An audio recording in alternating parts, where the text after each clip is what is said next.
Three.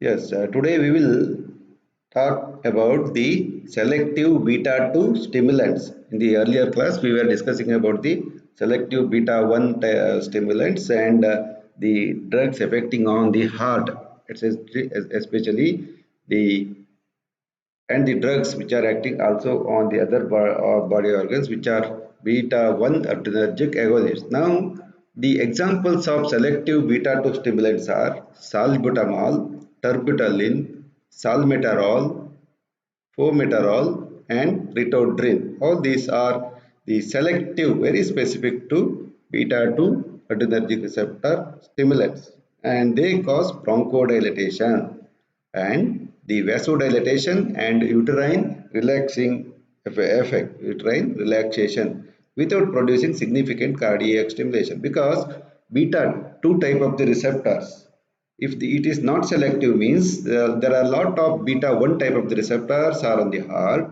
and they will also be stimulated and heart rate will be stimulated. If it is very selective, then on trachea the beta 2 type of the receptors are there, then they will be acted by the drug. And so usually beta 2 selectivity is usually a relative term, because the salbutamol has beta 2 beta 1 action in the ratio of 10, means it is also acting on the beta 1, but the extent is less, and they are primarily used in bronchial asthma. See, because asthma is one of the very important conditions in the human beings. Of course, the asthma is not there in the cattle, and as uterine relaxant to delay the premature labor. That's also one of the important clinical implication of the beta 2 adrenergic receptor agonist selective, and ritodrine is the preferred drug for uterine relaxation, especially in the advanced pregnancy. To stop the premature labor, the drug of choice is ritodrine. In hypokalemic familial, or what you call as the periodic paralysis, beta 2 agonists benefit by enhancing the potassium uptake into muscles, thereby lowering plasma potassium concentration. That's why in hyperkalemia, it's called as the whenever there is a hyperkalemia, it also leads to paralysis. So we make it to normal, then beta 2 adrenergic agonists are given, so that potassium uptake into muscle will be increased and the plasma potassium will decrease. And especially the anatomy of the human lungs, how the asthma is attacked is explained here. Here the lungs, there will be what you call as the constriction of the airway because of the accumulation of the certain mucus, etc. Here you can see that this is the bronchial tubule and alveoli, because of these are air packets, and if you cut open this particular bronchial tree, then you can see that it is having the smooth muscle, the blood vessels, and the lumen of and mucus lining. This is the mucus lining. Whereas in case of the asthma obstructed airway, what happens is the excess mucus will be present. Excess mucus is going to agglutinate the or going to block the airway, and decreased lumen diameter is also going to cause, and there is difficulty in breathing, and there is constriction of the muscles, especially the contracted smooth muscles of the airway will also happen. That's why many times in case of asthma, it is a very what you call as a difficult and troublesome situation to the human beings and requires emergency treatment. So beta 2 adrenergic agonists are the very specific drugs for this type of the situation. And here you can see that the nebulizers are used. Nebulizers are the one, there is a small pump like substance is there, and it is the meter. If you press this pump, a known quantity of the drug will enter the mouth in term the trachea, and many types like this what we have given is salbutamol, albuterol, and trimeterol, and terbutaline, and ritodrine. All these are available as the nebulizer, nor the other nebulizers, or the tablets, and also the capsules. Many type the preparations are available now, and it has become a very good thing for the asthma patients, so that they can live with little happy, or they can make their life easier. So this is also very important thing, because it's one of the most irritating to have the asthma, and whenever there's a cold weather and some of the allergies, the asthma will attack and makes the life of the person very difficult. So for the immediate relief, such drugs are very commonly used. And therapeutic effect of these uses of these drugs, especially the beta 2 adrenergic receptor agonists. So you should know the what are all the agonists and antagonists very specifically. So the vascular uses are hypotensive status.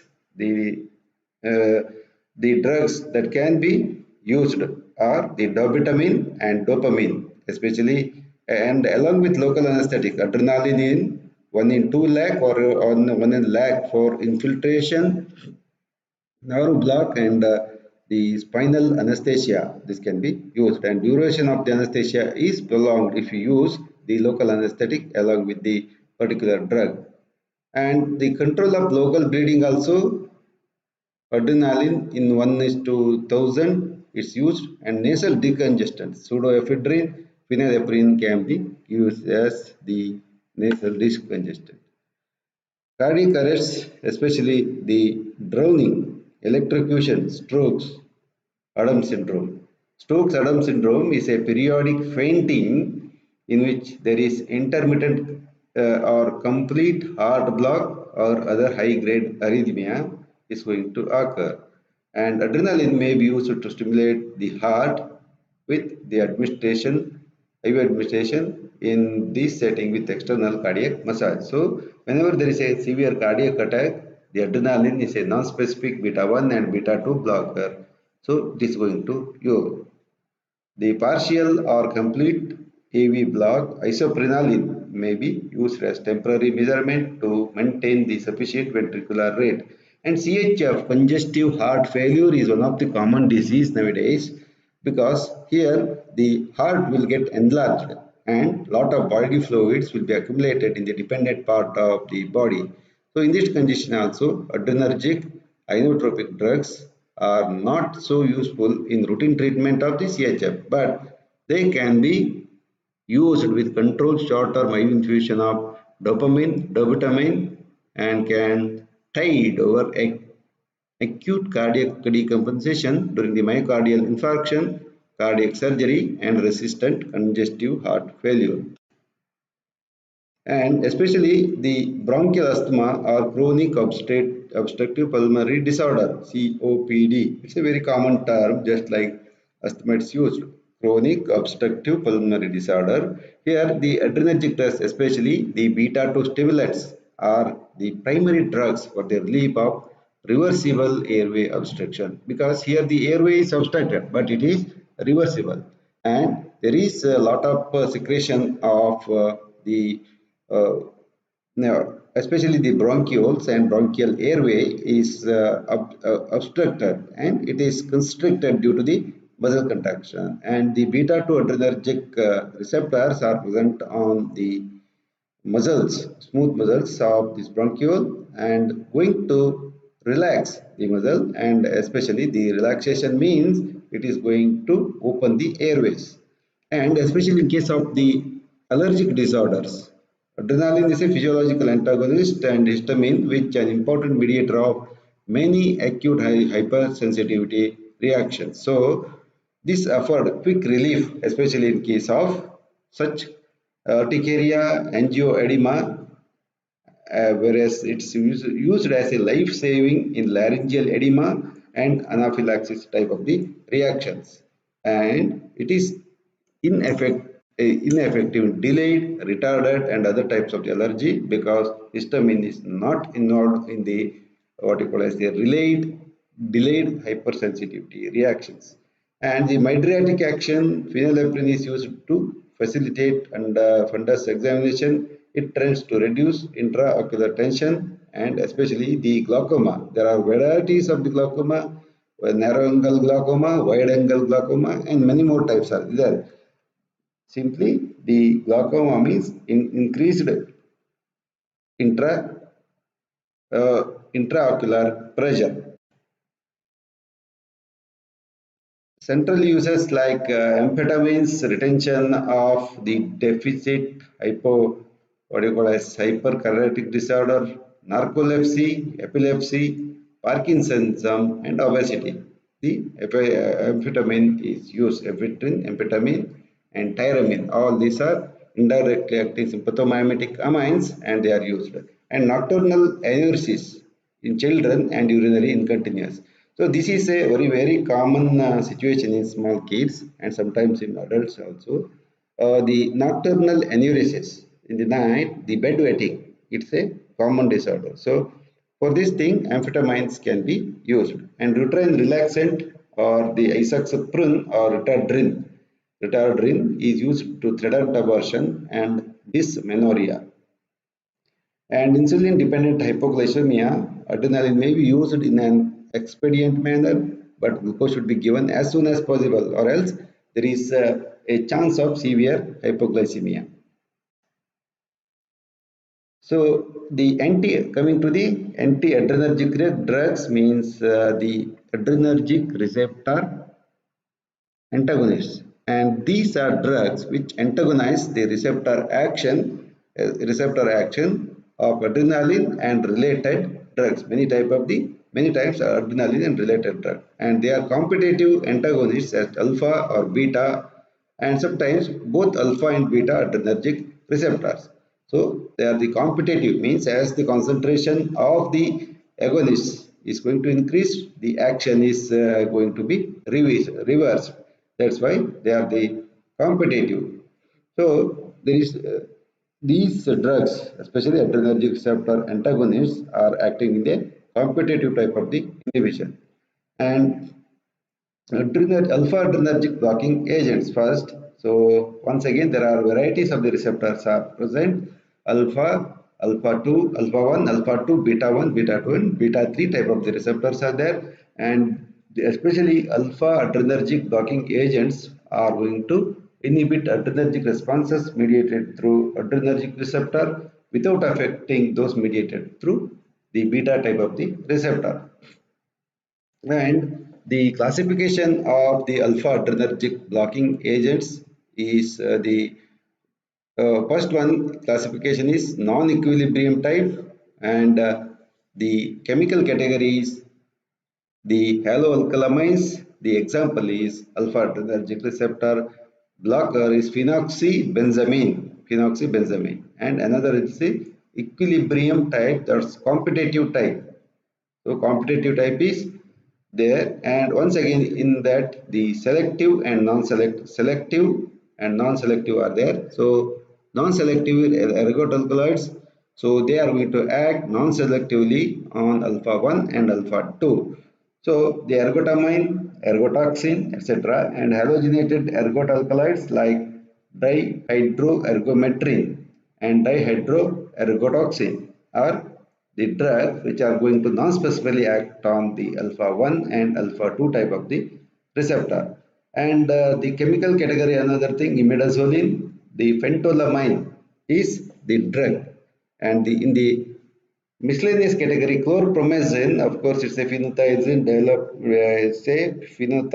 drug, and having anti-anxiety and many other actions. So it's also going to act on the alpha 1 and alpha 2 non-selectively.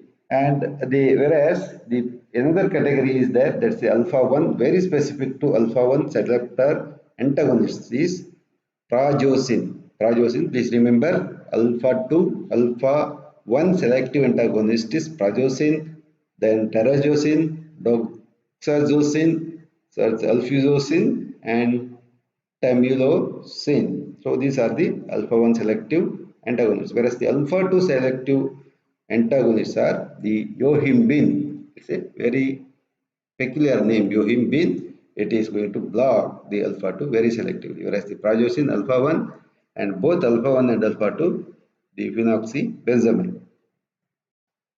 So the general effects of the alpha blockers, so the blockade of the vasoconstrictor, especially the alpha 1 receptors are present on the vascular bed, and also the alpha 2, few of the alpha 2 are there. Presynaptic receptors include the peripheral resistance and reduce the peripheral vascular resistance and causes pooling of blood in the capacitance vesicles, especially which lead to venous return and cardiac output are decreased, and because of this thing there is a fall in the BP.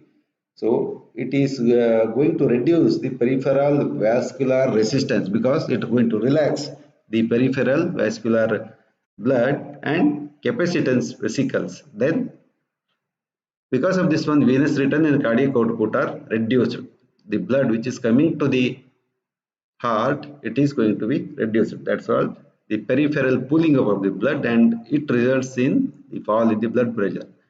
The alpha blockers abolish pressor effect of the adrenaline, that's injected IV in case of the experimental animal, and which can produce only fall in BP due to beta 2 mediated vasodilatation. And this first was demonstrated by the Sir Henry Dale, and it's known as the Dale's reversal phenomena. Please remember that the Dale's reversal phenomenon is one of the important phenomenon and very frequently occurring question in the examinations, maybe in many of the external as well as the internal. So what is a Dale's reversal phenomena?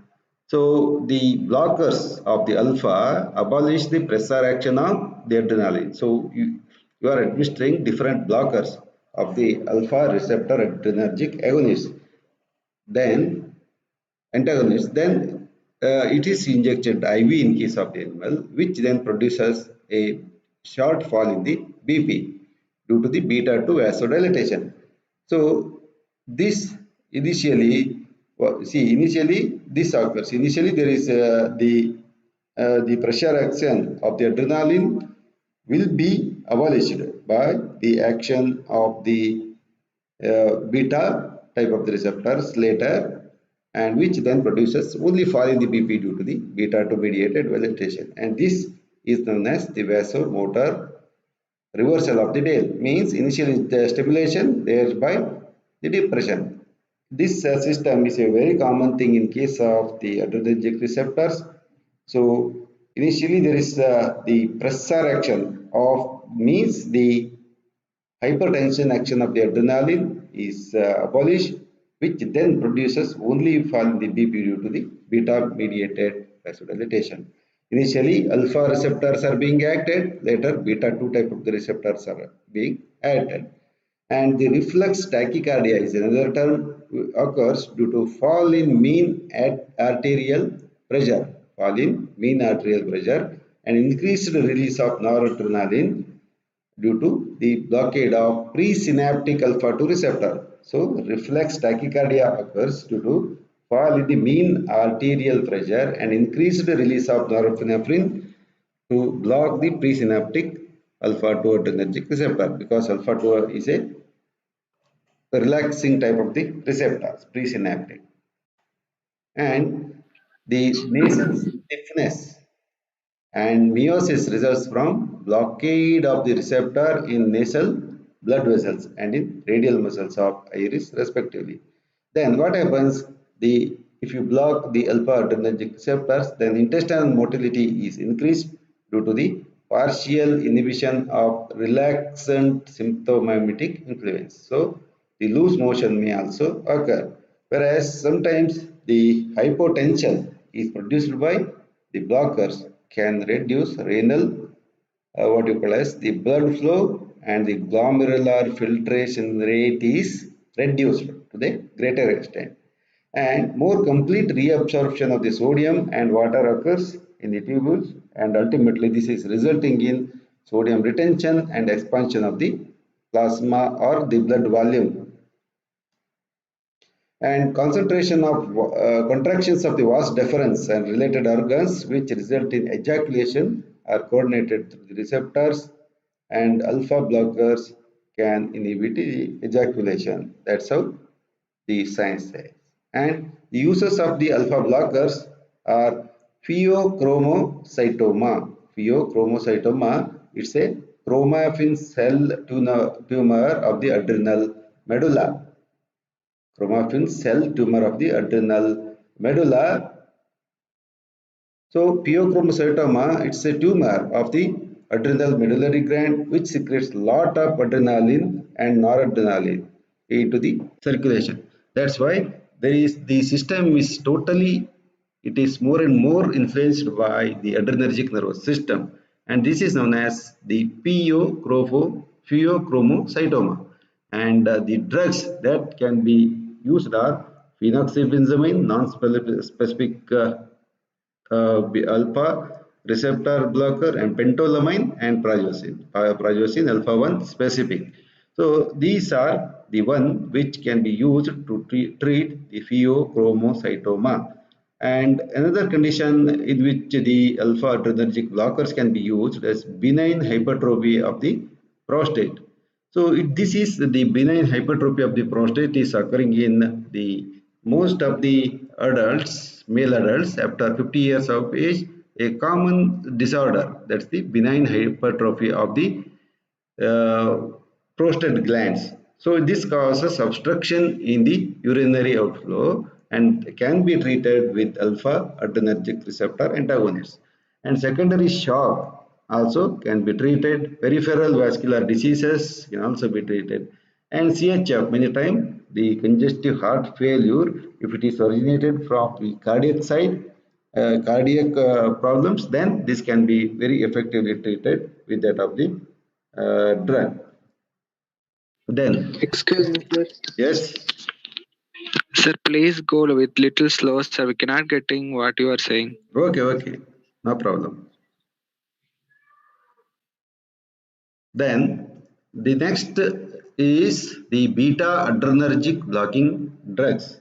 So, we have already learned that alpha adrenergic receptor stimulants and the blockers, beta adrenergic stimulants and also the blockers. And these drugs, especially the beta adrenergic drugs, inhibit adrenergic responses mediated through beta receptors. So wherever this B is there, please see that it is beta, not B. And all beta blockers are competitive antagonists. So you know what is the difference between the competitive and non-competitive antagonists.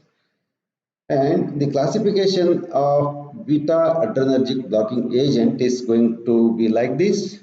The first one is non-selective beta blockers. That means they are going to block the beta 1 and beta 2 type of the activity non-specifically. Both the beta 1 and beta 2 are being acted by these specific drugs.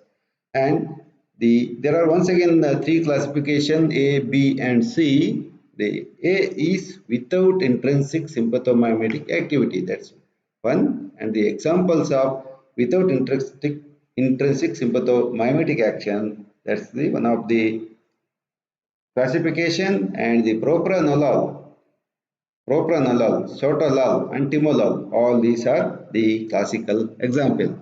And the B is with intrinsic sympathomimetic activity. The example is pindolol.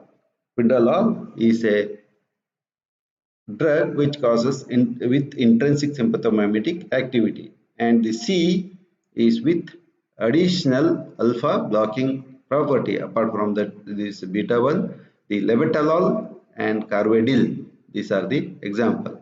Whereas some of the cardioselective beta 1 blockers are there, and very commonly these are used in the hypertension condition.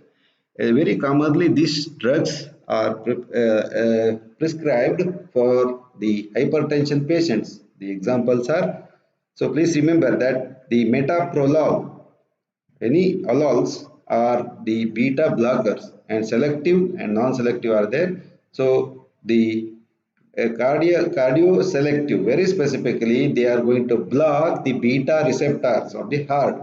So, because of this thing, the force of contraction, the what you call as the duration of contraction, everything is going to be decreased. That's what the metoprolol. Atenolol is a very common drug, which is of course still a very long time it is being used. And acebutolol and bisoprolol and esmolol, betaxolol, and then celiprolol, nebivolol. All these lols are these cardio-selective beta-1 type of the receptor antagonists.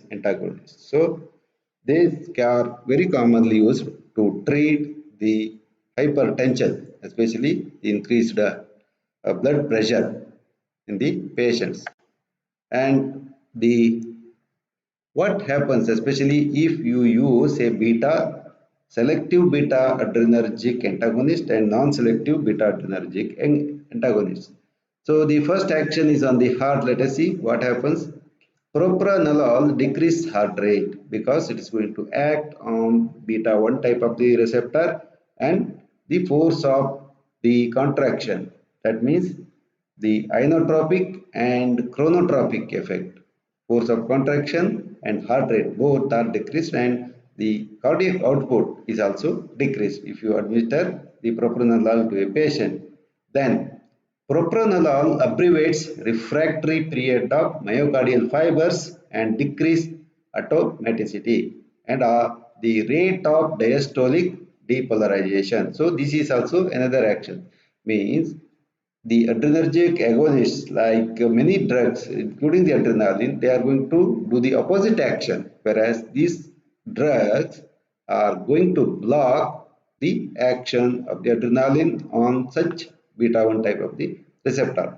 And another example is the propranolol blocks cardiac stimulation action of the adrenergic drugs, but not of the digoxin, methoxyxanthine, and glucagon, because these are all acting in a different pattern, especially digoxin, xanthine are the drugs, xanthine derivatives are the drugs which are going to inhibit the cyclic phosphodiesterase enzyme, and the cyclic AMP will be increased, and accordingly it is going to act on the heart. And also glucagon, it's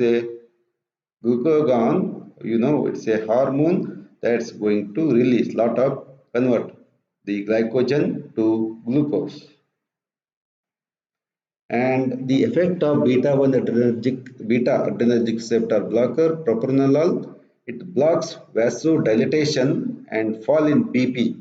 It is going to dilate the vesicle and the blood pressure will be totally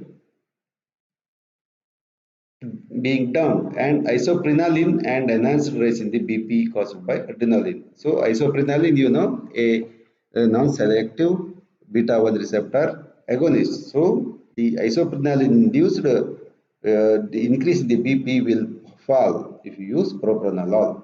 And the respiratory tract, propranolol increases bronchial resistance, increases because it's going to act on the beta 1 type of the receptor, and the bronchial resistant by blocking beta 2 type of the receptor, especially bronchi beta 2 type of the receptor. So increases bronchial resistance. So that's why the constriction occurs instead of the relaxation. So a relaxation will occur by the beta 2 adrenergic receptor blocker, a very specific blocker. And the metabolic pathway, the propranolol blocks adrenergically induced lipolysis and consequent increase in plasma free fatty acid levels, and plasma triglyceride level and LDL HDL ratio is increased during propranolol therapy. So this the patient who is taking the propranolol should always be cautioned that if you estimate the triglyceride level, the low density lipids and high density lipids both will be increased during the propranolol therapy. And the action of these drugs on the skeletal muscles. So the propranolol inhibits the adrenergically provoked tremor, especially adrenergically provoked tremor. And these drugs many times are going to act on the heart in a very specific manner, especially through the beta 2 type of the receptor. So it tends to reduce exercise capacity by attenuating the beta 2 mediated increase by blood flow to the existing muscle, exercising muscle, as well as limiting glycogenolysis and lipolysis. All these things are going to happen, and especially on the eye, what happens if you install the propranolol and some other beta blockers reduces secretion of the aqueous humor. So the intraocular pressure is lowered, or intraocular tension is lower, and there is no consistent effect of the pupil size or accommodation, especially either mydriasis or meiosis are not going to happen. Whereas the uterus, especially the relaxation of the uterus in response to isoprenaline and selective beta 2 adrenergic agonists is blocked by propranolol, terbutaline, etc. However, normal uterine activity is not affected. Only the uterus, the gravid uterus, will have the relaxation.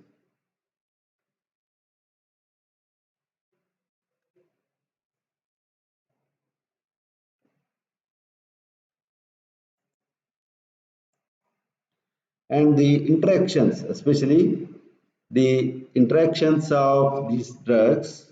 Number one, additive depression of sinoavial conduction with digitalis and verapamil. Both the verapamil is a calcium channel blocker, whereas the digitalis is acting on the conduction system of the heart. And so additive depression of sinoatrial node will occur if you use the beta adrenergic blockers.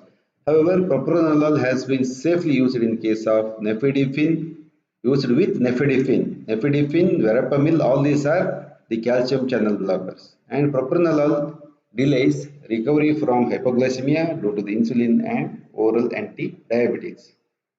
So, but there is warning signs of hypoglycemia mediated through sympathetic stimulation, especially the tachycardia and tremor. So these are suppressed. So in some cases, BP rises due to the unopposed action of release of adrenaline, because adrenaline is released endogenously, and the beta adrenergic receptor, especially beta 1 type of the receptors, are suppressed by this blocker, and hence the adrenaline is going to act, and there is some cases BP is going to rise. Phenylephrine, ephedrine, and other agonists which are acting on the beta adrenergic receptors in cold remedies can cause marked rise in BP due to blockade of sympathetic vasodilatation. So the many times when you are using phenylephrine, ephedrine, and other agonists, the cold remedies, in presence of the cold remedies, can cause marked rise in the BP due to blockade of the sympathetic vasodilatation. That is understand. And the interactions continued. The indomethacin, and this is the drug interaction, means indomethacin and NSAIDs attenuate the anti-hypertensive action of beta blockers. NSAIDs and indomethacin, especially non-steroidal anti-inflammatory agents. And cimetidine, of course, now it's not available in the market and withdrawn from the market as it causes the gynecomastia and galactorrhea. It inhibits the propranolol metabolism. Cimetidine inhibits propranolol metabolism. However, the dose range of propranolol is wide, and this may be not be clinically, it is significant, especially the cimetidine. And the propranolol retards lidocaine metabolism by reducing hepatic blood flow. And that's why we have to learn the drug interaction, means if you are concomitantly taking two or more drugs, it may alter the effect of the another drug. That's known as the drug interaction. In between the drugs, there is interaction may occur. That's how the propranolol increases bioavailability of the chlorpromazine by decreasing its first fast metabolism. So chlorpromazine is a drug very commonly used as an anxiolytic agent, centrally acting dopaminergic receptor antagonist, especially the chlorpromazine, and the propranolol increases bioavailability of chlorpromazine by decreasing the first fast metabolism. That's the hepatobiliary circulation which enters the blood, and the liver going to destroy certain drugs, and this is blocked by propranolol. So these are the drug interaction. That means propranolol and chlorpromazine should not be given together. So while prescribing a few of the drugs, you should remember all these drug interaction and few of the other beta blocking agents, and especially we can say that cardio selective agent, especially beta 1 adrenergic receptor antagonists like metoprolol, atenolol, acebutol, bisoprolol, and nebivolol. These are the drugs which are having very specific cardio selectivity. And these drugs are more potent in blocking beta 1 type of the receptor than the bronchial beta 2 type of the receptors. So sometimes selectivity is only relative, and it's lost at high doses, it becomes non-selective also. And their features are lower what you call as propensity to cause bronchoconstriction, but even these drugs should usually be avoided in asthmatic patients, in chronic obstructive pulmonary disorder COPD patients. So in them the situation is getting aggravated, should be usually avoided, and less interference with carbohydrate metabolism and less inhibition of the glycogenolysis during hypoglycemia, and it's also safe in case of the diabetes mellitus. So the metoprolol, atenolol, acebutol, bisoprolol, and all these are safe in the diabetic patients who are also taking some other drugs, and it's not going to cause the changes in the glucose metabolism. And some of the partial agonist intrinsic sympathomimetics action like pindolol, celiprolol, isobutyl, etc. They have got partial agonistic action, especially, and these drugs themselves activate beta 1 and beta 2 receptor submaximally, especially. So few of the drugs, please remember that pindolol, celiprolol, and acebutol. The benefits of this property are once again controversial. Whether they are acting on both on beta 2 and beta 1 is still yet to be examined. And the bradycardia and depression. Bradycardia and depression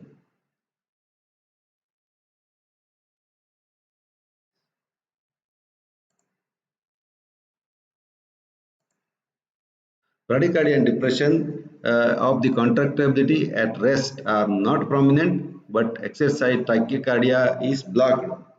Exercise tachycardia may be preferred in those prone to severe bradycardia with low or cardiac presence. And this withdrawal is less likely to exacerbate hypotension or angina pectoris. There is a cardiac pain.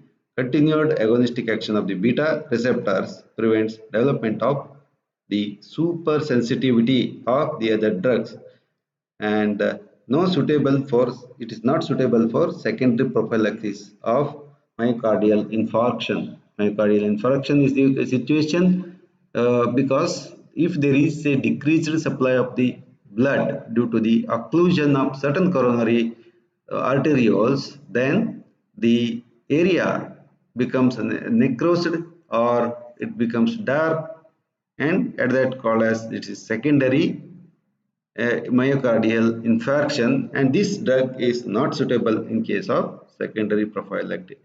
So especially the while prescribing this drug, especially the you please see that the cardiac what you call as the physicians, they take lot of risk, or they study the drugs particularly a lot and prescribe. And we should know, suppose it's the cardiac disorders etc are being increased to a greater extent nowadays, and you should know what are all the drugs prescribed and what is the action going to be taken place.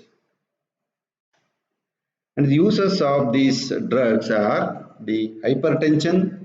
Beta blockers are relatively mild antihypertensives.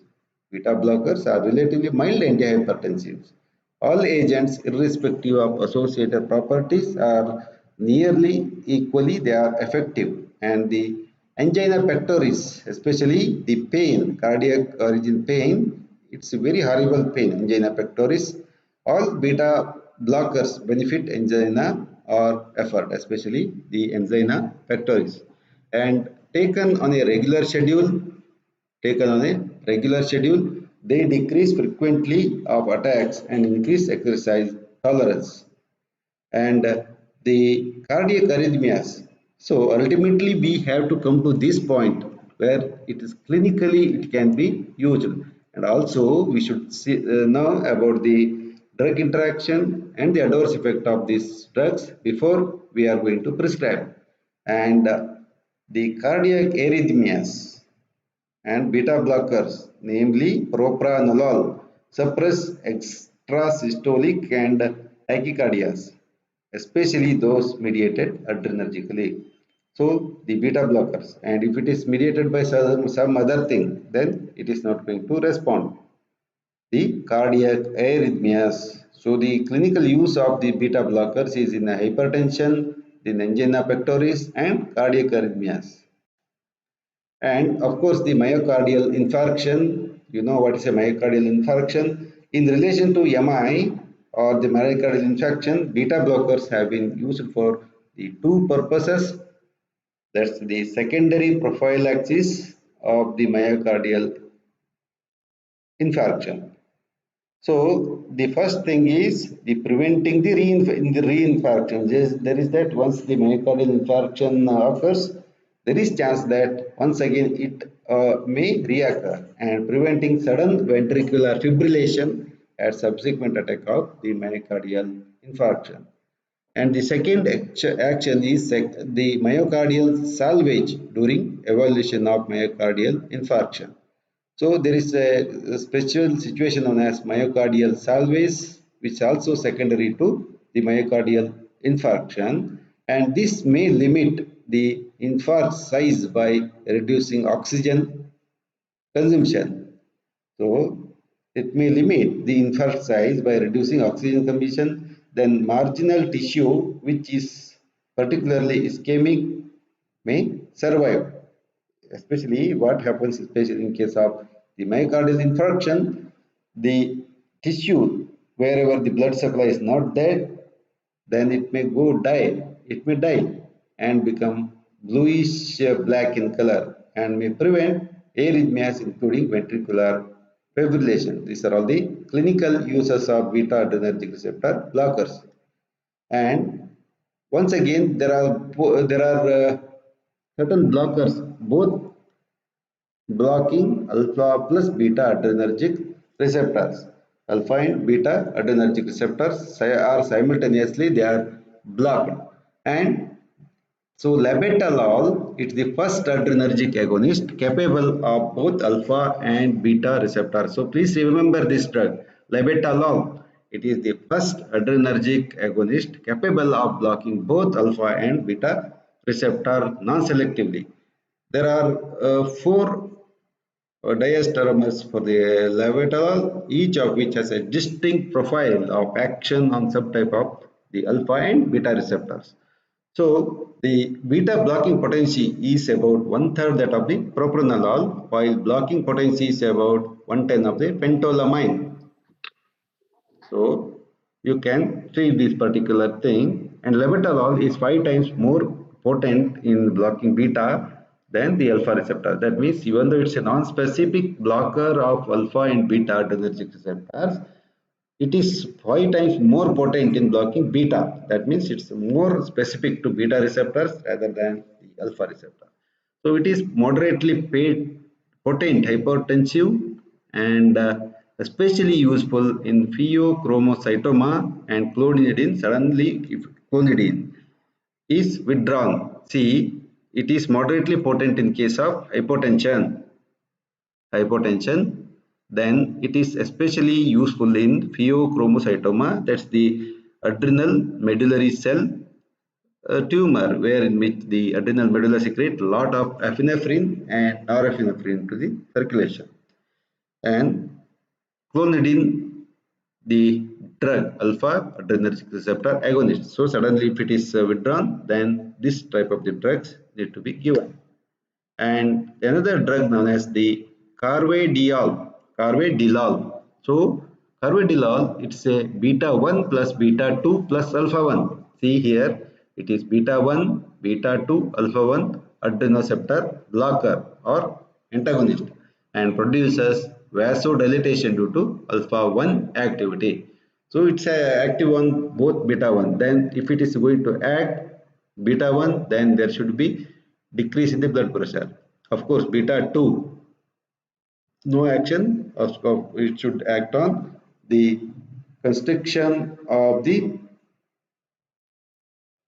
especially trachea, and alpha 1 adrenoceptor blocker means it's going to block the alpha 1 and the peripheral resistance is changed, and blockade as well as calcium channel blockade and has antioxidant property. So these drugs become a drug of choice, especially in the congestive heart failure. So it can be used in hypertension whenever there is a moderate to high blood pressure, and is the beta blocker especially employed as the cardioprotective in CHF, congestive heart failure. And that's about the particular topic is concerned. And just we will start the another topic, that's the cholinergic receptor antagonists and agonists. Yeah.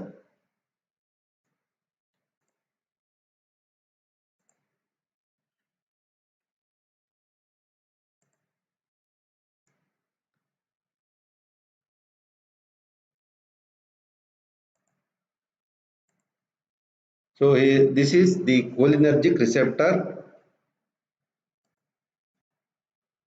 So what we are discussing in this class are the cholinergic system drugs. We have learned and finished totally the adrenergic drugs are concerned, and now we can see the cholinergic drugs.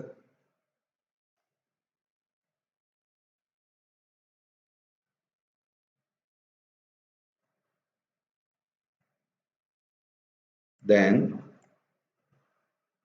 cholinergic system drugs. Sir, screen ಕಾಣ್ತಿಲ್ಲ sir. ಕಾಣ್ತಾ ಇಲ್ವಾ? Okay, ಇಲ್ಲ just sir. screen is not visible. Stop sharing, then share screen. Cholinergic receptor share. Now is it visible? Visible? Resume share. Stop. Is paused. Okay, pause. Share screen. There's a problem.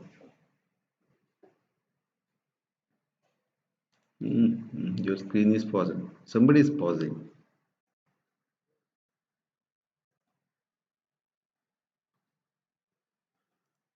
You share.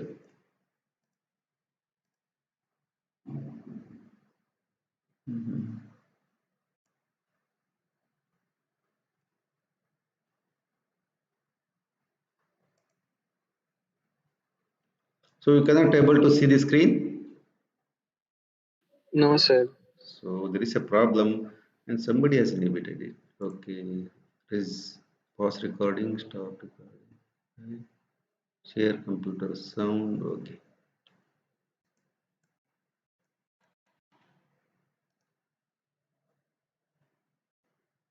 Then why it's becoming cholinergic? Stop automatic. Then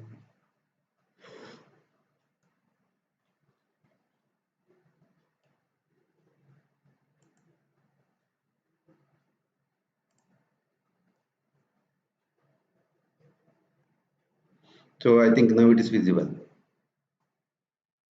Is it visible now? Yes, sir. Okay then. So the cholinergic system. So we will finish up this particular thing as early as possible. Then within tomorrow's class we'll start the next thing, especially the no, it's happening. So this is automatically it's happening. So here cholinergic system.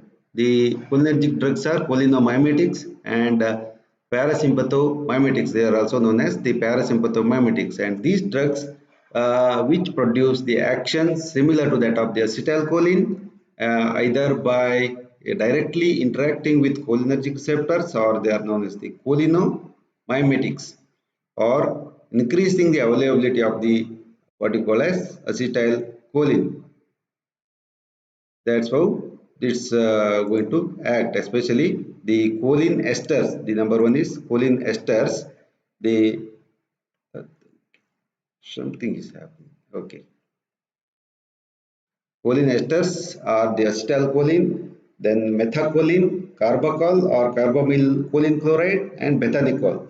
Whereas the alkaloids are from the plants. They are all derived from the plants, and some of the mushroom, especially the muscarine, Amanita muscaria, it's the muscarine, and the pilocarpine and arecolin. Arecolin is from Areca Arecatech, whereas the pilocarpine is from Pilocarpus jaborondii. That's also a plant-based alkaloid is concerned. And the muscarinic actions, especially on the heart. You know what is the action of the muscarinic, because the type of the receptor, it depends on the type of the receptor. Hard, the acetylcholine hyperpolarizes the sinoatrial nodal cells, and it decreases the rate of diastolic depolarization, especially depolarization. As a result, the rate of pulse generation is what you call as, it is decreased. Hence, we are going to have the decrease in the cardiac output at the AV node and his Purkinje fibers. It is the refractory period, that means the period in which the heart is going to stay quiescent is increased and conduction is slowed, and the PR interval increases partial to complete AV block may be produced because of these adrenergic cholinergic receptor agonists, and the force of atrial contraction is markedly reduced, and the atrial fibers are abbreviated.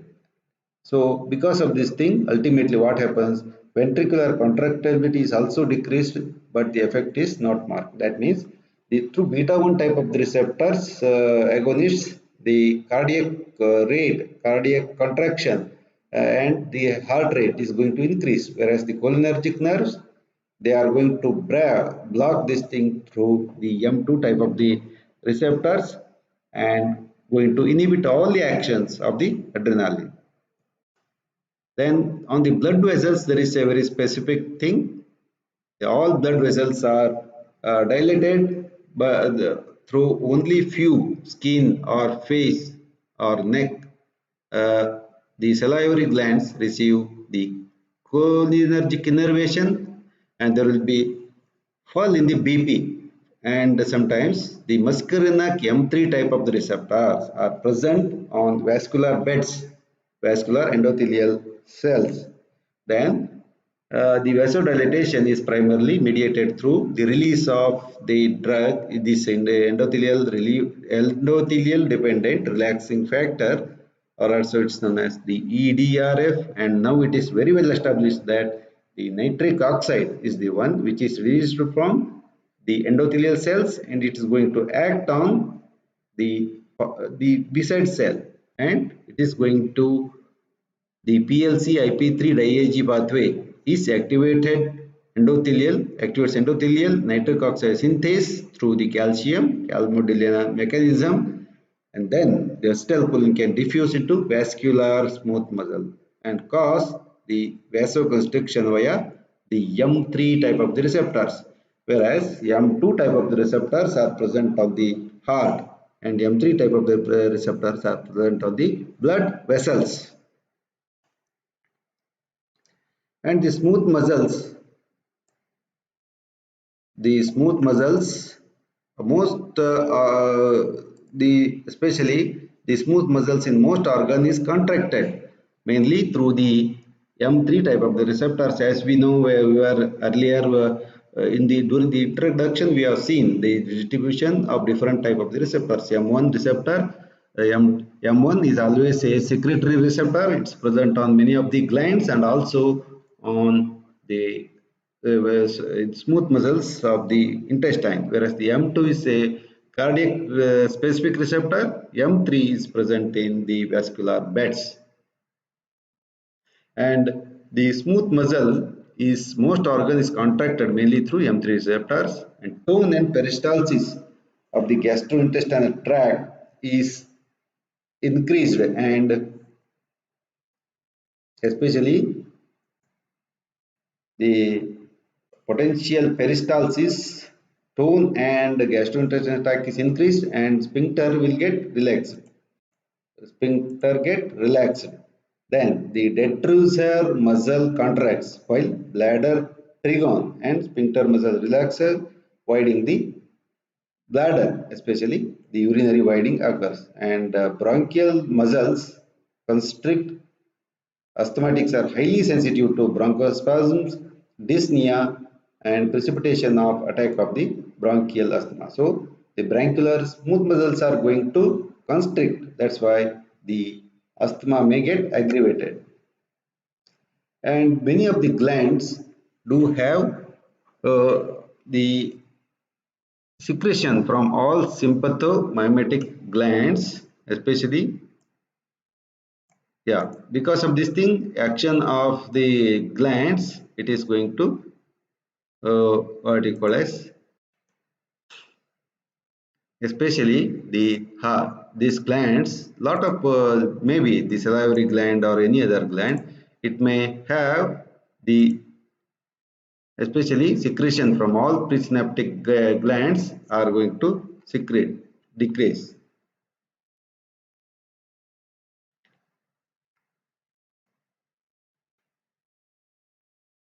It's a problem.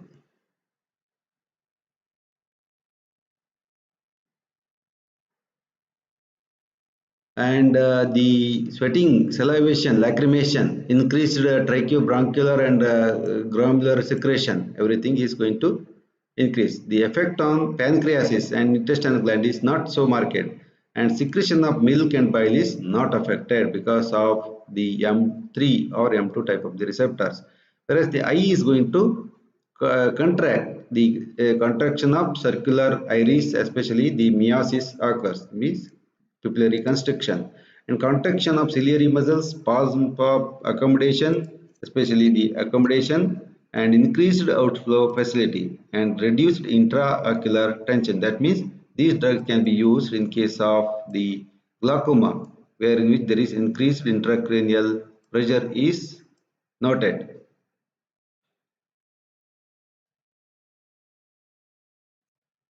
Then the nicotinic actions, especially this all due to the muscarinic type of the action, and now we will see about the nicotinic type of the actions in the tomorrow's class. Okay.